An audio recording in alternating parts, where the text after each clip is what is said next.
Hey there, Taurus Ascendant. How you doing? This is the start of your week ahead, the Ascendant forecast for Monday, the 8th of December, taking you right the way through to Sunday, the 14th of December, 2025.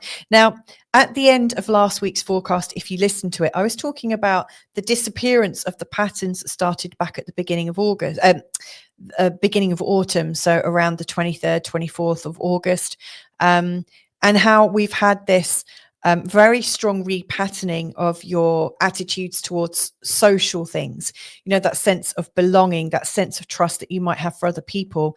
And in that, the exploration of your worth, your self-worth. And so into this week ahead, one of the things that we're really moving forwards on is this pattern is starting to ease off. It's done its work. And you're ready to move on. And so in this week's forecast, what I'm going to examine for you is how you're moving on. There's a really lovely bit of energy on Wednesday, the 10th. We've got the very last of the Uranus oppositions, which is really, really special. It's also happening on the day when Neptune goes direct. And so things are going to be absolutely dissolving. All these old patterns are going to dissolve away and leave you with a lot more space to create something very new for yourself. We've also got Mercury going into the sign of Sagittarius on Thursday the 11th. And so there's a really lovely new momentum coming for you. So what I'm going to do is just dive in right now. If you're new to this channel, by the way, my name's Louisa. Welcome to Feel Good Astrology. Hope you like it.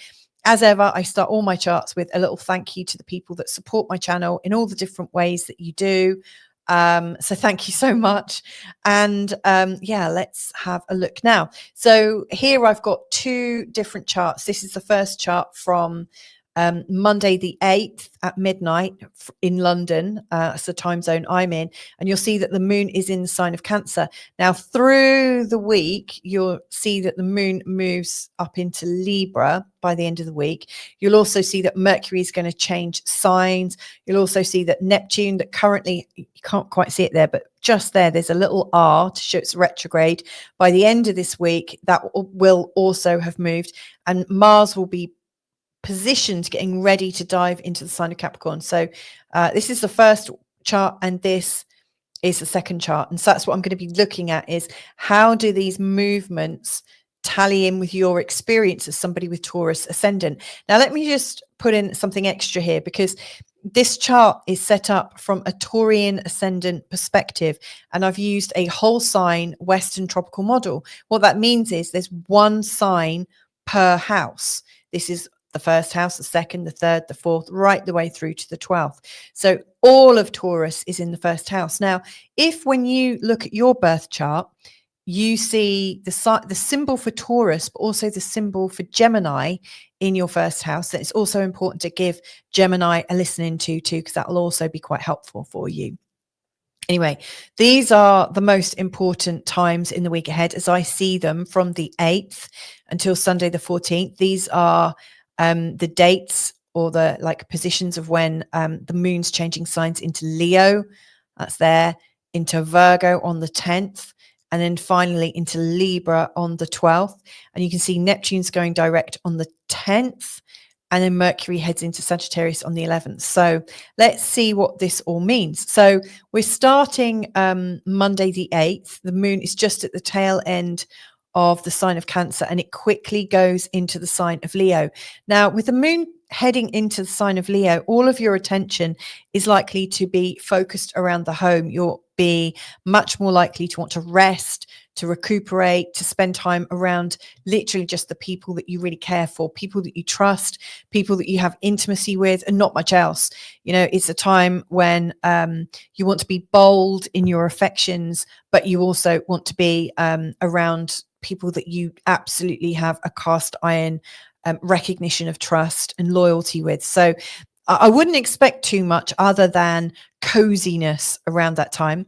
But as we go into Tuesday the 9th, we've got a sort of challenging aspect, which is Mars is going to be in an exact square with Saturn. Now, that exact square with Saturn is likely to bring up a real feeling of I would say urgency, to be very precise, to be very correct. And you might find there's a bit of a challenge towards your own sense of authority, maybe coming from a friend of a friend. You might also feel a bit judged. I spoke about judgment and how we often imagine it in our mind's eye. I spoke about that in last week's forecast. And if that resonates with you, you might notice that that's coming up again. It's just creeping in. It's almost like life is testing you a little bit. Like, do you really trust yourself? And if so, like, get out of the minds of other people. Stop imagining what other people are thinking about you. Because if you spend all your time thinking, oh, I wonder if they like me or not, I wonder if they like this aspect of what we've done together, you might find that you're working in the realm of imagination. That is masquerading as fact, but it's not fact. You're not in their brains. You're not mind reading, although you might feel like you can. You're not actually in their brains. You can't really tell. And so anything that's going on could be imagined, unless somebody's actually saying, hey, I didn't like the way you did that. That's not working for me. Or if somebody's actually directly challenging your authority, and pushing against your boundaries, that's the sign that there's something going on.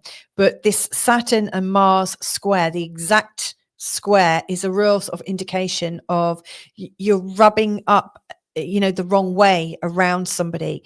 It just feels like somebody's not quite your ticket right now. It just doesn't feel quite nice. It feels a bit uncomfortable. Now, if you've got something work related around that time, I'd just be a bit cautious about how to engage with it. If you already sense there's some kind of disruption, I would absolutely watch the details that you're putting out, making sure they're accurate, they're factual, that you've got everything right in the right order at the right time, that you don't go unprepared, because Mars in a square tends to get very impatient and Saturn in a square can be highly judgmental. And so the combination of the two of them, especially whilst the moon is still in the fourth house where you really need trust, I would just absolutely recommend that you make sure you've got all of your T's crossed and all your I's dotted. Then as we're coming into Wednesday the 10th, the moon goes into the sign of Virgo, which is a little bit more creative, and you're starting to get a little bit more into your own flow and wanting to manage your own projects a little bit more. And this is also the day when Mercury has its very last opposition to Uranus. Now, this opposition has been taking place in a few different ways. At the start, I think it was even Uranus was actually in the sign of Gemini, and Mercury was in the sign of Sagittarius. So it's moved between the signs and the houses. I did a separate recording about this, and if you're listening to this ahead of time, you might still find some helpful wisdom in that forecast between Uranus and Mercury, because it's really showing a journey that you've been on. And in particular, I think this has been, I think it started off about your sense of self and how comfortable you are in seeing your value. But then it's also very much about your personal ability to be weird and different versus what other people think might be right for you. And so this feels a little bit like a challenge, but it's the last of that series, and I think there will be some understanding with it. Now, at the same time, Neptune is coming out of its long-term retrograde, and it's now going direct at 29 degrees in the sign of Pisces. Now, the zodiac, although it's a continuous ecliptic belt, it starts at 0 Aries and goes right the way round to 29 degrees Pisces. So this is the very last degree in the story of the zodiac. Now, Neptune is a dissolver. Neptune is sometimes a deceiver. Neptune's also very creative, higher vibrational energy, and it can be used for us to deceive ourselves and tell ourselves stories. And it can also be used to help us recognize that we're part of something much bigger than us, right? Much bigger than our identity that we hold on to. And so what I think is happening is, with this last challenge and with you recognizing, actually, I'm okay being a bit weird. I completely accept anything that's a bit different in myself. I'm lovingly doing that as well. I'm feeling cool about that. And it doesn't matter about what other people are saying. To me, it feels like those stories about you and how you're meant to be are dissolving, and it's allowing you to create a whole new identity for yourself. And then the very next day, on Thursday, the 11th, we've got some extra movements. So we've got Mercury making an exact trine to Neptune, which I think is helpful. It's really bringing out that sense of a spiritual clearing, a beautiful intuition, a beautiful knowing, which I think is going to be helpful. Mercury's also heading into the sign of Sagittarius. And so this is really about creating new stories for yourself, but more helpful stories, not necessarily black and white, up and down kind of stories that are based on fact, but you're starting to describe the energy that you're moving into. And then we've also got Venus in a square to the North Node and also in a square to the South Node. Now, with this, again, we're picking up on the work from the week before, where you're encouraged to take heart and recognize that what other people think about you is their business and it's theirs alone. Right now you're on a journey to love yourself in the way you are and to come to terms that you might not actually be everybody's answer to everything. You might not be for everyone. And so Venus in this square, I think, is reminding you that yes, you can keep your own counsel, but when you keep your own counsel, it only takes you so far. And sometimes we do need to challenge ourselves to open up a little bit in trust with people. And at the same time, we're also reminded that there are some inherent dangers to doing that. We don't always feel so safe. And so again, I think this idea of safety and who you are and how comfortable you are is coming up. Now this will ease off, but then we are coming into the time of Friday, Saturday, Sunday. See, on Friday, we've got the moon going. In fact, if I move my charts along, you'll see that like Friday, the moon comes into the sign of Libra. And then by the end of the weekend, the moon is here. So the moon is going through the 6th house. This is a place where you're starting to get a lot more busy. You're starting to organize things in quite a methodical way. You're really trying to get things done and not be so party to your own emotions that can really put you off from achieving anything. During this time, there's not so much happening on Friday, but on Saturday and Sunday, there's some very penetrating energies. So for instance, we've got Mercury coming into an exact sextile with Pluto. To me, this is penetrating insight. On Saturday, this is a day of deep insight about how you can, I think, really determine the direction you're going in because of your happiness to be yourself, and because I think you've got the vocabulary to express that fully.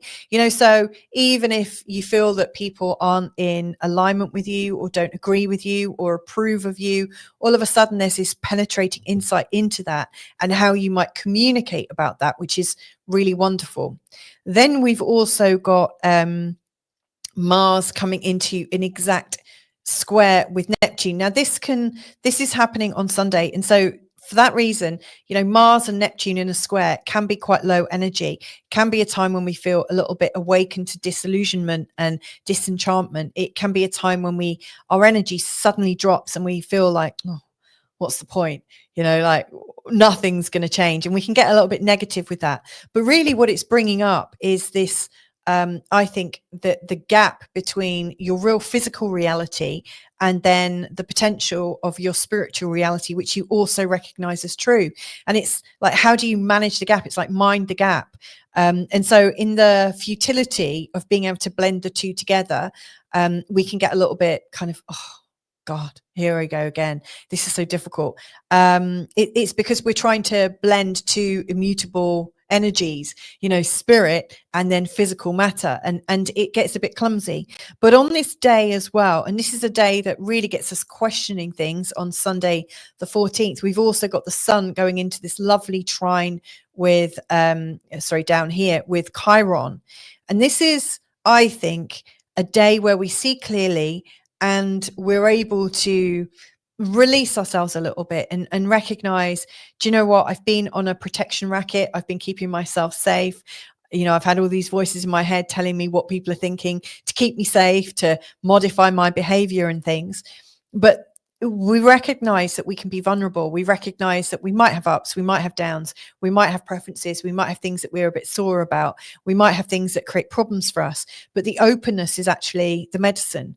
the openness to being vulnerable and being seen as vulnerable, and just trusting that life's going to be okay. That's your medicine on Sunday, the 14th. So, from start to finish, I really see at the start, there's a feeling of boldness and trust that we need to have around ourselves. Then around Wednesday, the 10th, we're coming into a time of revelation, with this, Mercury and Uranus opposition, and Neptune dissolving the patterns. And then as we're coming into Saturday and into Sunday, it's all about reorientation. And yeah, I think we've got the all clear. You'll see that the pattern that we started this week off with this great big grand trine and this opposition, it's just easing away. And so what we thought was important no longer is, and it's clearing a space for us going forwards. So I hope that's helpful for you in understanding these patterns at a deeper level. If you'd like to work with me more closely, then just get in touch. My details are below in the show notes and also on the channel page. Right now, I've got a membership where or it's a community space really, where I post Monday to Friday forecasts, also love and career-based forecasts on a weekly basis for all 12 signs of the zodiac. So that's a resource. I'm also in 2026, I'm going to be teaching 3 different sessions a week within the membership. So there's lots of opportunities to learn more about your chart and learn within a group with other people. But if you'd like to go even deeper, I'm also running a 2026 astrology mentorship. And if you would like to secure a place, just get in touch. It would be where we're working personally, privately on a Zoom call once a month, using your chart as the thing to explore. We're going to be looking at all the different aspects of astrology with your transits, your progressions, your converse progressions, all sorts of different things, so that you get to see your chart inside out. We're deconstructing it, reconstructing it, and all that jazz. So if you want to go a lot more intimate with your chart and have me help guide you through the process, then again, just get in touch. But whether I hear from you or not, just have a wonderful week ahead anyway. You really are at the edge of one pattern and getting ready to start something brand new. So loads and loads of love to you, Taurus. Have a great one and catch up with you next time. Bye for now.